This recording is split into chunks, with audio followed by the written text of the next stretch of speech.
Good morning, everyone.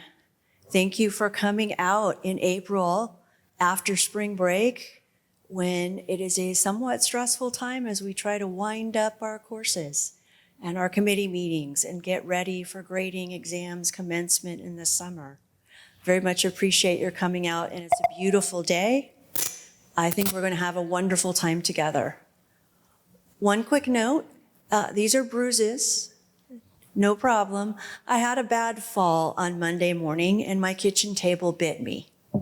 It bit me a bit hard, and it's okay. It's getting better. This can be distracting, and if I were wearing a mask, I think today that would be more distracting.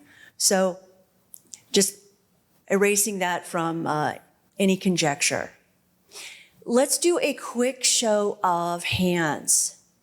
Raise your hand if you are an AI skeptic or an AI atheist. Yeah? Let's just be honest. Raise your hand if you're an AI fan and believer. All right, good. Getting some range here. This is good. And how about agnostic? You're not really sure, but you're exploring and you're not going to commit. There you go. That's me. Right? It's okay to have different opinions. It's okay to have different values and experiences. We're here for student success, academic success, and life success. And ultimately, because we're part of public higher education at CUNY, we are here for the success of our societies, right? We are trying to create a better world for the students and for us.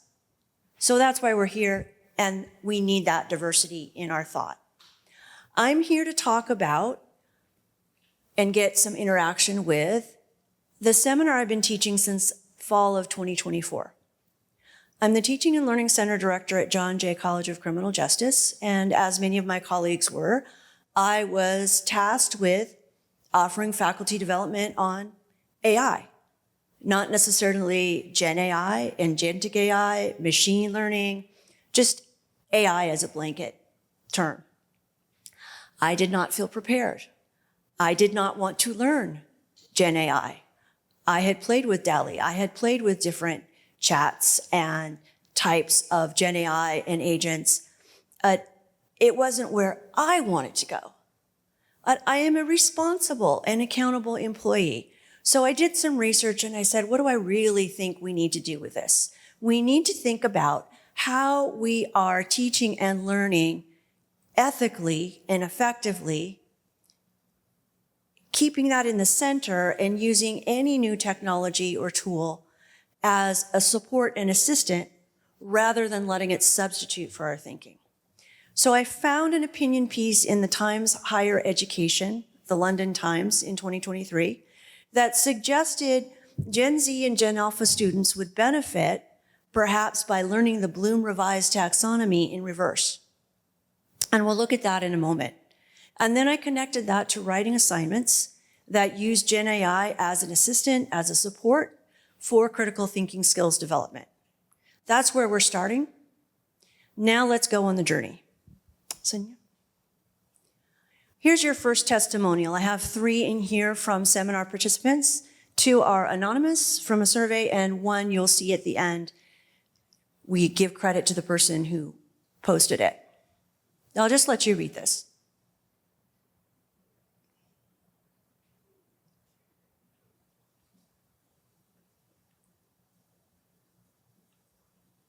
Okay, let's move on. These are the objectives of our seminar, which is now in its, we have our 6th cohort this term. Do you see AI in any of these objectives?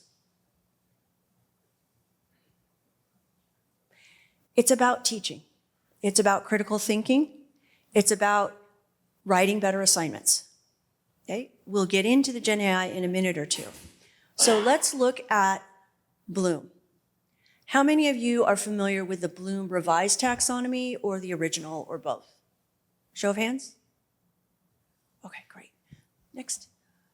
Sonia's being great here. I really appreciate Sonia's support and quick thinking. So this is the revised taxonomy. The original taxonomy had evaluate and synthesize at the top, and the new one has create. The argument here, and this has been around for, 50, 60 years? The argument here is that we need to establish base knowledge before we are able to develop higher level thinking skills. To most of us, this is intuitive, right? We need to remember something before we understand it. We need to practice applying it before we can analyze it, and so forth. And creativity, creating, making something new out of what is already there or out of the skills that we have, that is a highly complex skill. So how could we possibly flip this? One thing we're noticing is that with our Gen Z and Gen Alpha students, they do a tremendous amount of creating and evaluating, almost instinctively now, with social media, with the design tools they have. They are constantly creating posts and videos and presentations and images. They are making their own podcasts. And they are judging or evaluating everyone else and very concerned about how they are being evaluated. However, they are not using these as critical thinking skills for the most part. They are not thinking about, where am I drawing the information from? What are the effective ways to put this together, except in response to their audiences? And their evaluating skills are also fairly rudimentary, right? They're not looking at different pieces of a project. They're not looking at it within the context of the research or history, environment. So they're doing what we would consider creating and evaluating. They're doing it at levels that are not complex or advanced and are not encouraging them, for the most part, to develop that critical thinking. So what if we start there? What if we start with creating and evaluating where they are, help them develop next steps in those skills, and then move to analyzing what they've been doing, applying it, and using understanding and remembering as end skills. Now remember, I piloted this, I experimented, I tested this on my first 2 groups of faculty and said, think of this as a bit of a research project. This may not work, but let's push this concept and see if it actually does work. So then we talked about Gen AI. And the more I work with this seminar, the more I work with our AAC&U college team on the Institute this year for AI pedagogy in the curriculum, the more I am converging on the following thoughts, the following opinions. Gen AI is good at engaging with knowledge, right? Agentic AI is good at doing things. Gen AI is good at knowing things, but not knowing them accurately. So it's good at predicting and generalizing. We ask it a question, it predicts what we want to hear back. It is good at generalizing from the data it has access to. It's great at modeling processes, right? We can ask it to walk us through how to do an Excel function, how to do a particular analysis, how to cook, how to tie a bow tie. We can ask it to do these things, and it does a pretty good job. Because it is prompt-based, it is instruction-based, and it only changes or improves by how we change or improve those prompts, it helps us engage in practice and revision, and it reminds us that failure is essential to the process of learning.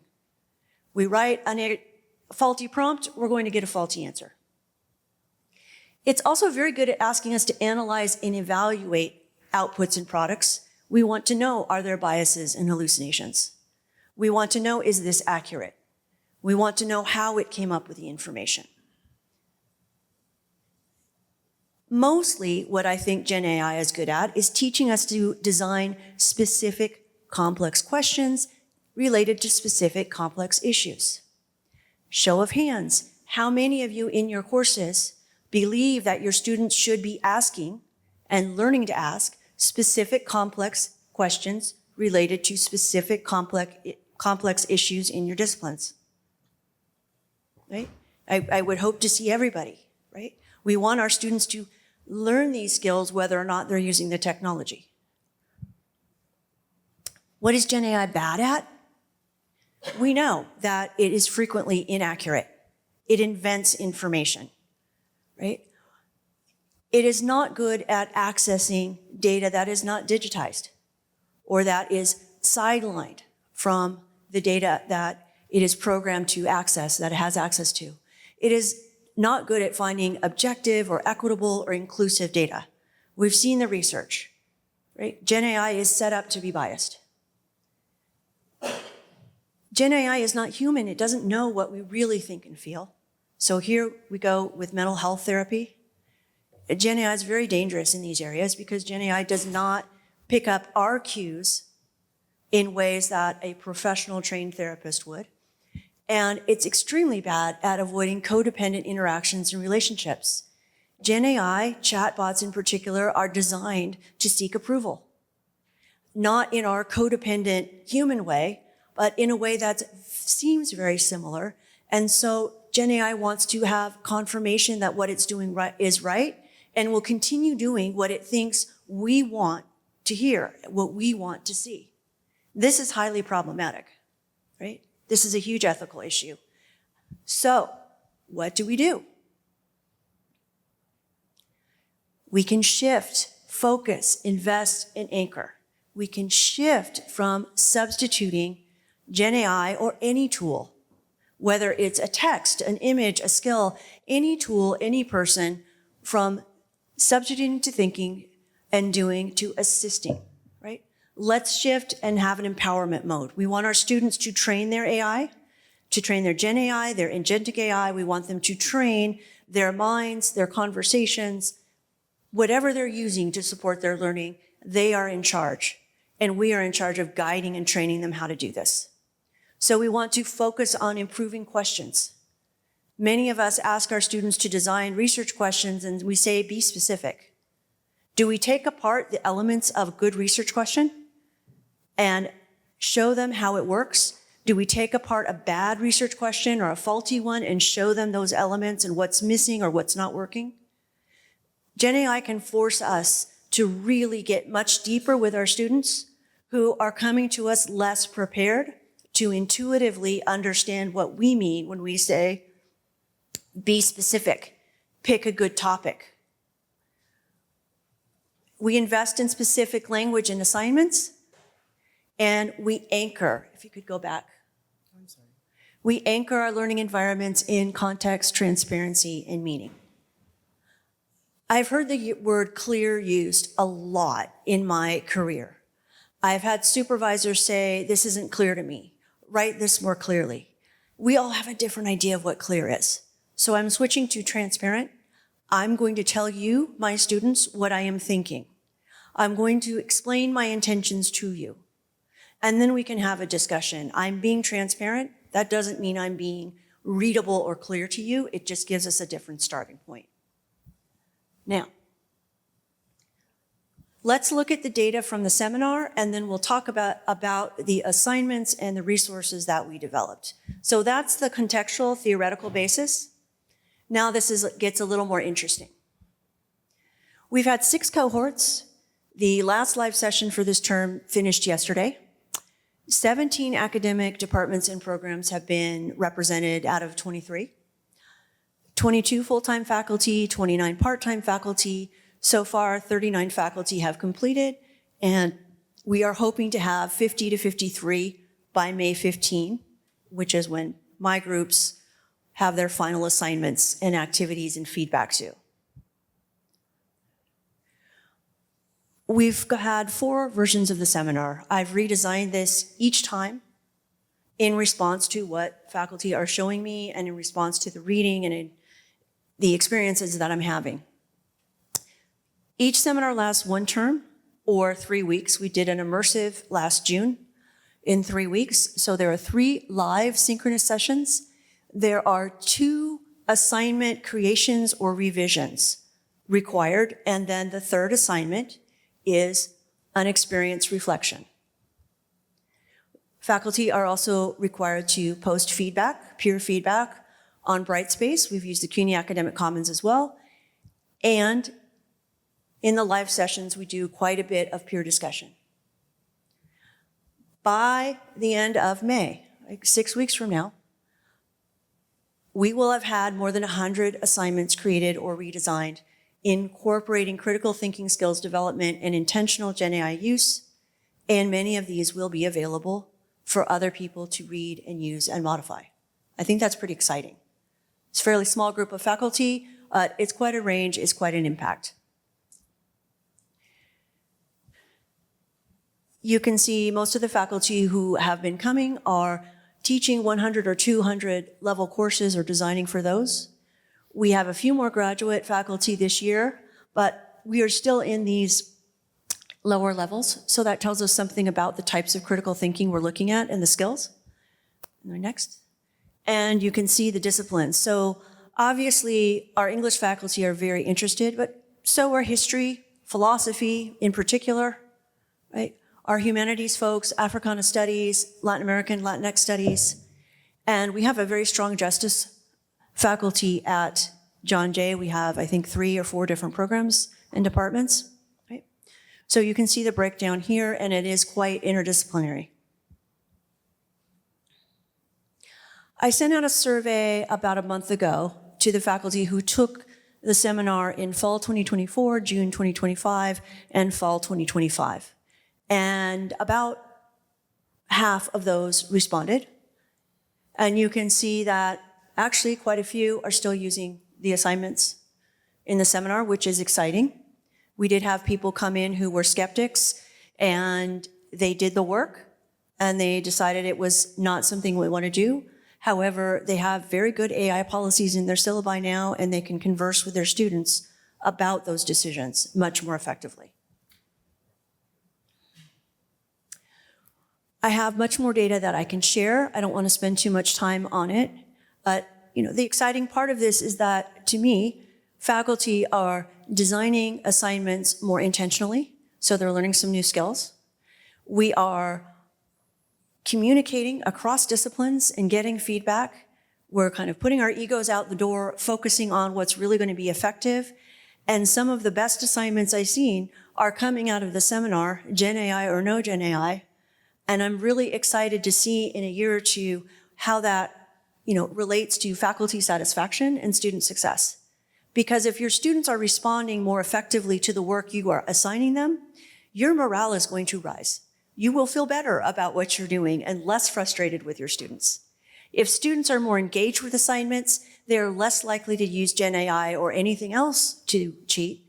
And that also raises everyone's satisfaction and starts to address some of our trust issues. So let's look at the assignment design. And here's another short testimonial. I've been teaching for decades. I've been teaching since I was in high school. Active learning is where I am. Presentations are the longest amount of time I will ever spend lecturing or talking at people.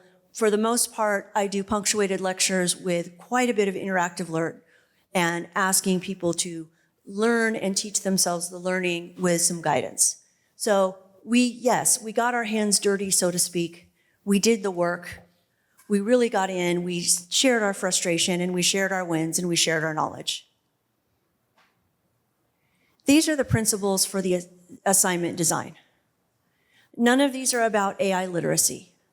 I do not teach AI literacy in this seminar. I provide resources for that.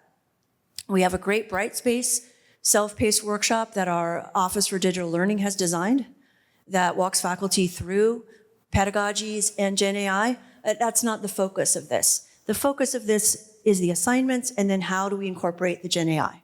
So transparency, I've talked about, intention, right? What is our intention? What are our objectives? And how are we conveying to our students our intention and objectives? Instead of saying, do this, here's the context, here's what we want to achieve, and now here's how we're going to do it. Meaning, right, our students really, really want to know that there is a purpose to what they're doing. They want to know also that there is a meaning to their lives. Why is this important? Why are we using this? How is this going to help me in my career or my personal life? How does this help me change the world? Our students want to know these things, right? Even more than those of us who started taking algebra back in, 10th grade, wanted to say, well, when am I using this? Well, now students want to know this through their entire education. Why? When? How? And empowerment. How does the assignment empower students to take charge of their learning, to develop confidence, right? To develop those skills that they need to succeed with us and beyond? Thank you. So these are the essential elements of the assignments. Critical thinking skills, development, learning objectives need to be included. In this, we are going to analyze, we are going to create, we are going to evaluate, and synonyms for those. Gen AI app and strategy selection. We tell them which app to use, how to use it, and we give them information about where they can find it, where they find the free versions, the limitations of those, right? We want to make sure that we're not putting all the burden on them to say, use the Gen AI of your choice. Well, a lot of our students can't afford a paid app. We know that different Gen AI tools and apps work differently. They have different types of responses. The limitations of the free accounts are actually very important to note. How many times someone can use them in a day, for example. We now have access to Copilot, but the CUNY version of Copilot is fairly limited. It's not so much number of accesses, but there are things that it just does and doesn't do that a paid higher level version would do for us. Give instructions. If we don't include the instructions in our assignment, we include a link to where they can find them, right? All of these initial 4 pieces to me reflect my attempts to address the question, where do I want my students' attention? Do I want my students struggling to find the resources and understand how to use them? Or do I want my students focusing on skills and knowledge? I might teach a class where I want them to do that struggle, to engage in that, but that's not usually where I am. So if I take those pieces out, it's somewhat like giving you handouts today with instructions and references, then we're more likely to spend our attention on the learning, right? And including self-assessment for students, I think, is very important. How do they know they've done the assignment well? A rubric, a set of questions. This can also be a Gen AI activity where they compare their answers to Gen AI, they ask the Gen AI and evaluate or analyze. They're able to check before they turn it in whether or not they're meeting standards. Now, remember, we're talking about students as if they are all the same, and they're not. We are going to have a range of students who need very little guidance and students who need a great deal of guidance. We have students who will cheat regardless of the situation because we are human and there is always someone who wants to do that. We will have students who are absent for various reasons. We have students who come in with various levels of prior knowledge. And in the center of that, where do we maximize our opportunities to engage our students, to help them get to their next step from wherever they start, and to dissuade them from teaching, not cheating, not in a punitive way, but in a more inspiring, motivating, I'd rather do the assignment because I can see this is something I can do that's going to be of value to me. So for each assignment, we follow the sequence. We all read a set of assigned readings. We identify our critical thinking learning objectives. And then we look at the Bloom's active verb list table that you have in your folders and that's available online. And we choose the verbs we think that link to our course, our skills, that best describe what we want our students to do. We answer a series of reflection questions. We don't have to write these out, but there is a series of questions where we can think about How is this helping my students develop these skills? What types of tools and strategies will be best matched to those? And how are my students going to engage with those tools? Then we choose our Gen AI tool, and then we look for the access and process information I've just referred to. And after faculty have posted their assignments, we all engage in peer feedback. I designed a rubric in response to popular demand after the very first session and assignment return of the seminar in fall 2024. This is just the top section. You have the full rubric in your folders, and there is a little bit on the backside. So it includes framing, it includes Gen AI, it includes assessment, and you can use this to think about how you're designing your assignment and whether or not that's meeting where you think your students are and what you want them to come out with. We're going to look at, very quickly, at 2 artifacts that have come out that I'm very excited about. The main reason I'm here today is that on February 19 of this year, my colleagues and I were able to publish an open access press book that describes the seminar, that describes our process and includes examples of faculty assignments and includes examples of their feedback and multiple resources. And this is fully available, and Sonia's going to show you very quickly where you can find this. So this is a CUNY press book. It's free. It's freely available. It's only in digital version, although you can download a PDF. And it takes you chapter by chapter. You can click on any of the chapters once you go to the book or the appendices to find what you need. The other is the repository, and we don't have to go back to the PowerPoint. We have 21 assignments so far, and if you could scroll down just a little bit, please. 21 assignments so far submitted by our seminar faculty that they have licensed through the Creative Commons, and they are open for use. You can check the licensing to see if people want credit, how much modification, but for the most part, these are open for you to look at and modify for your own use.